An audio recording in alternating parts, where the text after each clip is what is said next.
Parfois, la météo, c'est un peu le juge de paix, hein. Elle teste tout sans prévenir. Et récemment, c'est exactement ce qui est arrivé au Maroc. Des pluies torrentielles se sont abattues sur le pays, pile au moment où se jouaient des matchs de football super importants. Et forcément, ça n'est pas passé inaperçu. Un commentateur égyptien notamment a suivi l'affaire de très très près en se demandant si les infrastructures allaient tenir le coup. C'était en quelque sorte un test grandeur nature. Du coup, la question était simple, mais cruciale. Est-ce que ce déluge allait mettre en lumière des failles, des faiblesses dans l'organisation marocaine, ou est-ce que, au contraire, ça allait être la preuve ultime, la démonstration que tout était absolument impeccable? Pour bien se rendre compte de l'enjeu, il faut vraiment visualiser la scène. On ne parle pas d'une petite averse de printemps. Non, là, la nature a décidé de sortir l'artillerie lourde pour mettre le Maroc au défi. Les mots utilisés pour décrire la situation sont d'ailleurs très forts, des pluies anormales et incessantes. Imaginez un peu, la plupart des matchs se sont joués sous un véritable rideau d'eau. Les pelouses, les accès au stade, le drainage, tout, absolument tout, a été poussé dans ces derniers retranchements.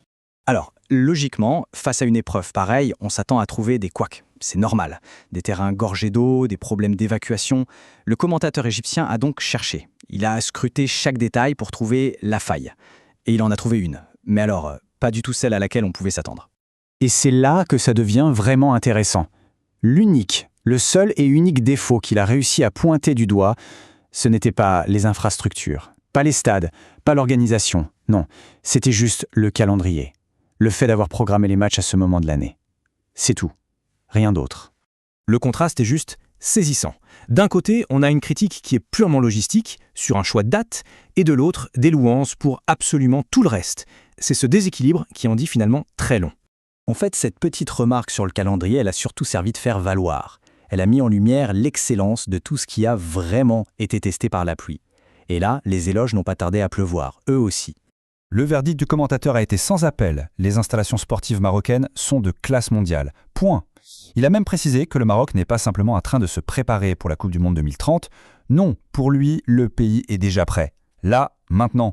Mais son admiration ne s'est pas arrêtée aux pelouses et aux gradins. Loin de là. Elle s'est étendue à tout le pays, qu'il a résumé avec une formule qui veut tout dire. Un pays plus que merveilleux. On sent que ça va bien au-delà du simple cadre sportif. Et oui, parce que l'analyse a été beaucoup plus large. C'est toute l'expérience d'un séjour au Maroc qui a été évaluée. Une vision à 360 degrés qui aboutit à un constat vraiment, vraiment complet. Et les conclusions, tenez-vous bien, sont spectaculaires. Les hôtels, rien de mieux. La beauté du pays lui-même, rien de plus beau. Et peut-être le plus important, l'accueil des Marocains, une hospitalité jugée incomparable. Avec encore cette expression « rien de mieux ». C'est un sans faute sur toute la ligne. Bon, alors, au final, qu'est-ce qu'on retient de tout ça ? Quel est le vrai verdict de ce procès intenté par la pluie? Quelle est la grande leçon à tirer? Eh bien, la conclusion, c'est que c'est le compliment le plus puissant qui soit.